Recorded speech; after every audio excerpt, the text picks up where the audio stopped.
Hello, hi guys! Magandang hapon sa inyo lahat.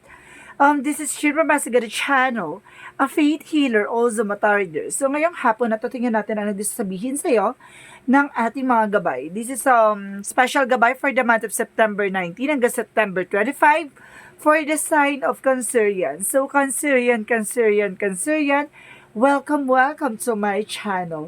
Ano kayang messages, advices, at spirit guides ang ating masasaga for today's video? Kanina naman kayang energy or kaganapan sa buhay ng mga Cancerian ang ating mahagilap. So guys, this reading is a general reading lamang, hindi lahat makaka-resonate. Kunin lamang pa makaka-relate sa inyo and comment down below kung kaninong energy ang ating nasagap. And of course, don't forget to like and subscribe my channel and hit notification bell for more videos update. Sa mga hindi pa po nakakapag-subscribe sa aking channel, please click nyo na po ang subscribe button dyan sa baba for all bell para updated kayo sa mga videos na i-upload natin every time in every moment. So guys, kumapit-kapit ka dala ito na mensahe sa'yo ng ating mga gabay.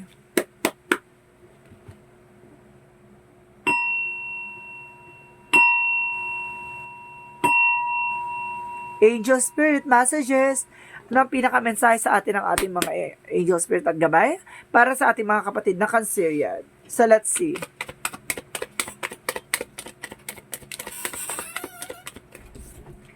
There is a page of pentacles. There is a manifestation, na? Parang yung sinasabi dito may mga bagay na makakawakan ko or makukuha ka. And of course, there's an offering a gift. No, o baka may mga tao magre-regalo sa iyo or some of you magbibigay sa iyo ng informations or magbibigay sa iyo ng kumbaga mga bagay-bagay, no? Or sinasabi rin dito sa kumbaga magkakaroon ka ng financial opportunities, no? Kumbaga mukhang madadagdagan ng iyong puhunan o madadagdagan ng iyong magi-increase ang iyong sahod or magkakaroon ka ng promotion. So let's see what is additional messages. And of course, there's a 9 of cups. There's a wish fulfillment, no? Kumbaga ito yung inaantay mo no? Ito yung inaantay mo, makukuha mo na yung mga pangarap mo. No, unti-unti mo na natutupad yung mga pangarap mo at there's a satisfaction at the same time. What is additional messages?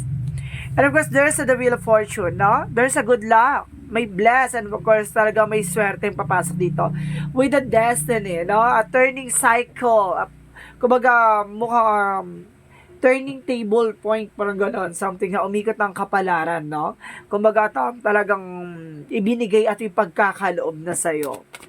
There's an unexpected event. There's a karma with a good karma, ha? And of course, there's a four of sword. Listen to your intuitions, no? Makinig ka sa gut feelings mo, no? At the same time, your thoughts. So let's see what is additional messages. And of course, there's a Queen of Wands. There's a confident. Kumbaga magkaroon ka ng confidence sa sarili mo. Alisin mo yung takot at pangamba mo. No? Kumbaga, there's an independent Kailangan talaga sinasabi dito na marunong ka tumayo sa sarili mong mga paa. At the same time, there's a 9 of Pentacles. There's a blossoming abundance. Na mukhang lalago na ang negosyo at trabaho mo or something na nagbibigay sa iyo ng resource of income. So, and of course, what is the Page of Pentacles? At the same time, there's a 3 of Cups. There's a celebration. Support by angels or support of the cycle of friends. No? What is the 9 of Cups? There's a 5 of Pentacles. So, ibig sabihin dito, maaaring magkaroon ka na ng recovery about sa finances. You're feeling isolations, and now, unti-unti nang nakakausad, no? And of course, there's a Hierophant. And of course, there's a High Priestess, sorry. There's a lesson learned, no? And there's a mystery. And of course, there's a divine feminine na sinasabi sa'yo dito na makinig ka sa inner voice mo. What is the Four of Swords? And of course, there's a Lovers. Kumbaga sinasabi dito, there's a meditation or renewal pagdating sa inyong dalawa ng person mo. No, siguro some of them, some of you, baka nabuboring kayo sa isa't isa. So ngayon may mga pakilig na naman kayo. No, nanunumbalik ang tamis ng pag-ibig. So what is the Queen of Wands? Sinasabi rin dito, there's a Ten of Swords in reverse. There's a recovery. Makaka-recover ka na rin about sa finances. Waiting for a result by the Three of Wands. Waiting for a result or waiting for a ship or something na dapat mong mag-antay. There's a perseverance. No? Kailangan mo magtiyaga. At the same time, there's a progress, no?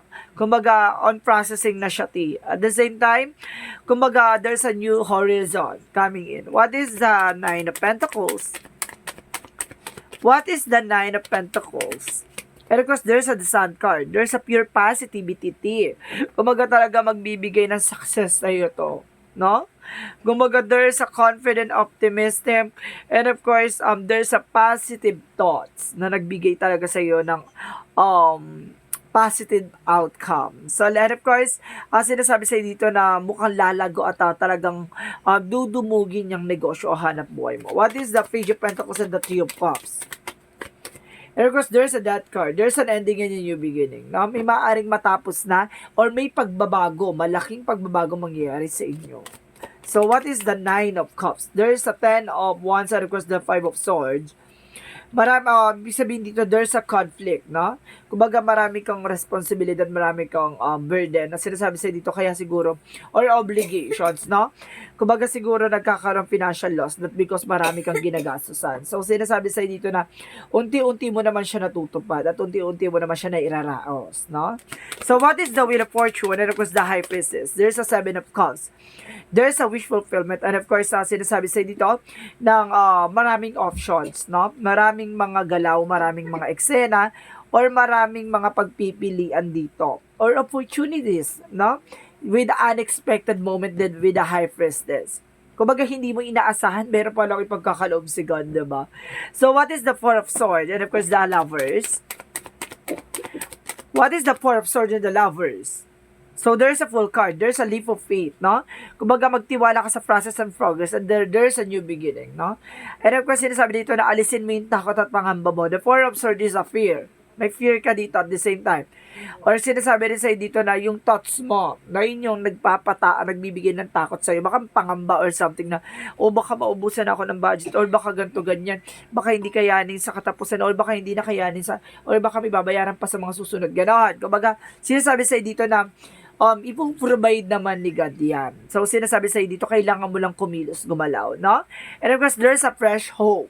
Sinasabi sa'yo, there's a new beginning. And of course, sinasabi lang din sa'yo dito na kailangan alisin mo yung takot at pangamba mo. What is the Queen of Wands?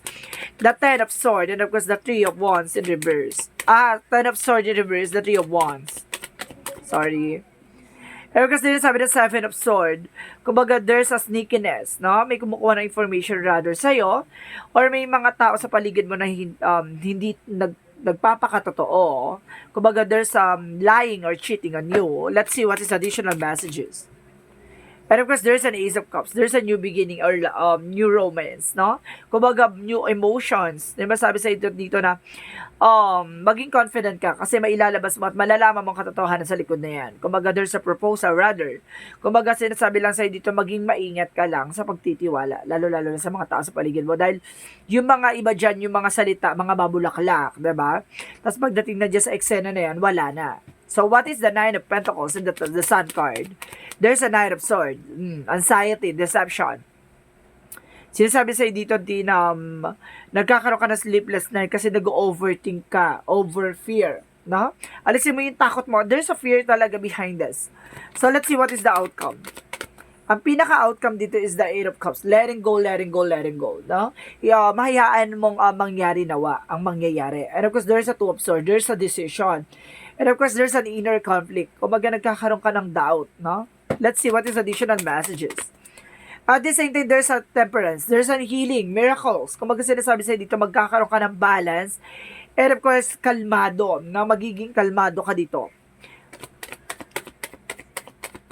Okay. Additional pa. Give me, information about sa career. There's an higher fund, there's an education, no? Marami ka natutunan about sa pera, sa finances, no? There's a Three of Pentacles, collaboration. teamwork, no? Hindi lang kasi dapat ikaw ang inaasahan at the same time. Dapat meron din pinagkukuhanan ng iba. At the same time, there's Ace of Pentacles, there's a new material offer, no? And of course, there's a new promotions, new job, new opportunities. Sinasabi sa'yo dito na marami kang mapagkukuha ng finances, no? Kumapit ka lang kasi si God na yung maggagawa ng paraan kung paano mo ito makukuha. Diba? Alisin mo lang yung takot at pangamba mo. So, what is the yin and yang oracle card? So, what is the yin and yang oracle card? And of course, sinasabi dito, there's an higher self activation, di ba? Kumbaga, kailangan mo mag-meditate, no? Hanapin ang sarili mo. Kailangan mong mahanap yung sarili mong kakayanan, 'di ba? Yung intuitions, no? Makinig ka sa inner voice mo. What is additional messages? And of course, there's a Venus offer. Oh, see, there's an offer. At the same time, there's a renewal, no? Kumbaga, magkakaroon ka naman ng panibagong eksena. Kumbaga, siguro, some of you, galing ka rin sa meron, tas biglang nawalan. Tapos sinasabi sa'yo dito na marirenew mo yung dati mong ikaw, no? Na pinagmulan. So, what is the love oracle card? At,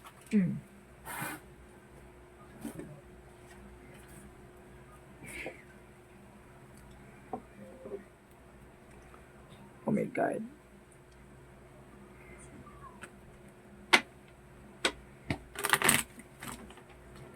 Okay. And of course, sinasabi dito, there's a cassette and engagement ring. Or some of you, there's a union. There's a partnership, no?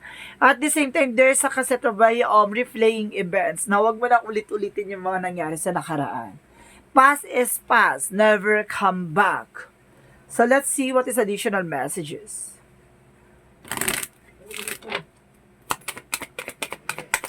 What is additional messages? Angel Spirit Guides.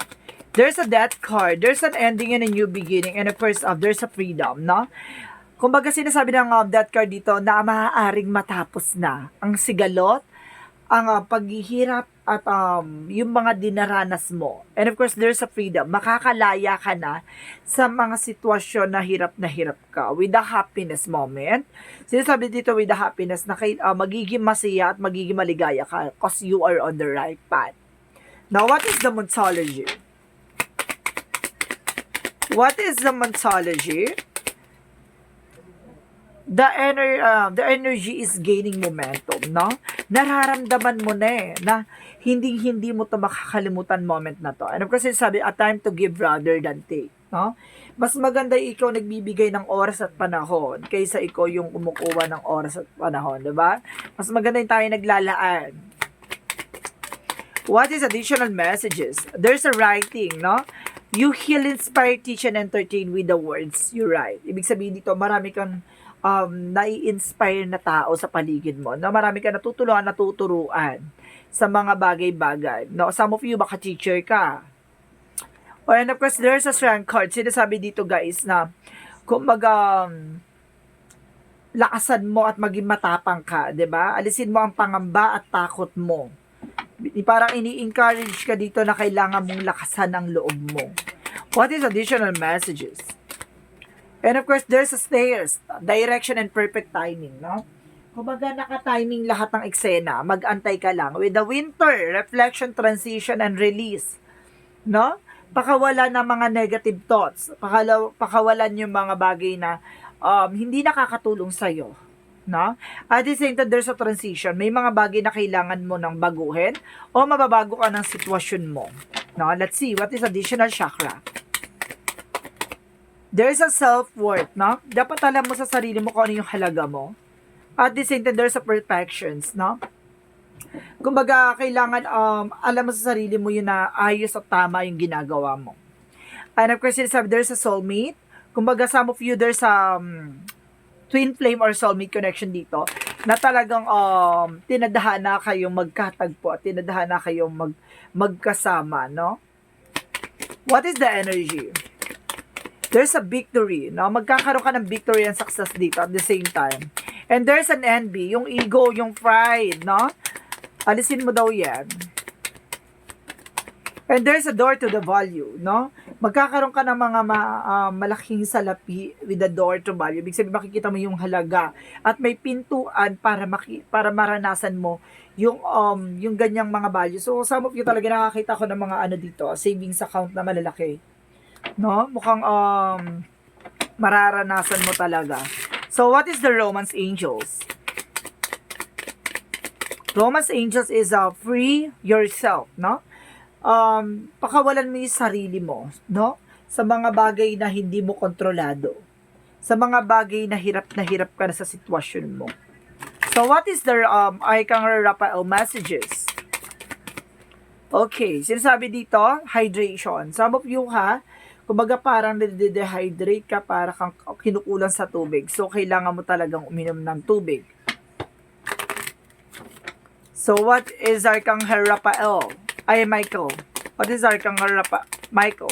Sense of humor. No? Kumbaga sa dami mong pinagdadaanan sa buhay, kaya mong balansehin yung problema at saka yung happiness mo. Kailangan mo ipakita sa kanila na kahit malungkot ka, kahit na may pinagdadaanan ka, ngumingiti ka pa din. Ganon. And of course, go forward fearlessly. See? Kailangan mo lumaban at magpatuloy, no? Na walang takot at pangamba. So, what is the Jesus loving quotes? Okay. So, sinasabi dito, according to your faith, be into you. So, ibig sabihin, depende yan sa pananampalataya at paniniwala mo sa Diyos at sa ating Ama. 'Di ba? Kung yung paniniwala mo ay talagang straightforward, kumbaga, kusa na lang dumarating ang blessing sa'yo. So, what is the angel's number? What is the angel's number? Shuffle muna tayo, guys,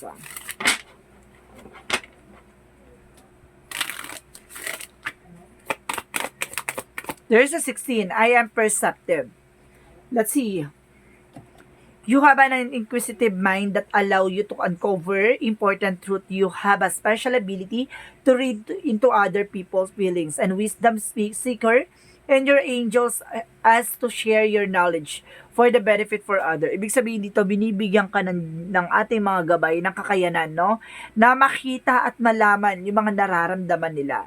Para nang sa ganun, matulungan mo sila, yung mga taong hindi nila kayang i-express yung feelings nila sa ibang tao. Lalo-lalo na yung bigat ng nararamdaman nila. Yung depressed, diba? Yung stress, 'di ba? Kaya yung mga taong cancer yan daw, binibigyan ng pagkakataon kumbaga ng kaalaman na malaman ang nararamdaman ng kaharap niya, no?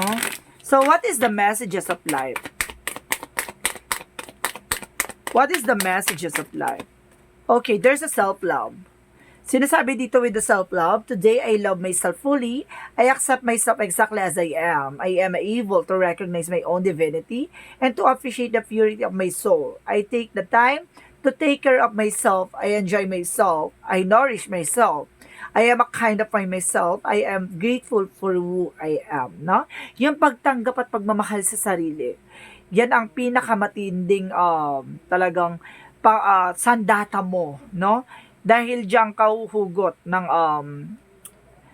pagmamahal sa sarili mo. Kasi diyan mo makikita yan Kumbaga, pag mahal mo ang sarili mo, mas lalo kang nag-grow. Mas lalo mo nagagawa yung mga bagay na dapat mong gawin.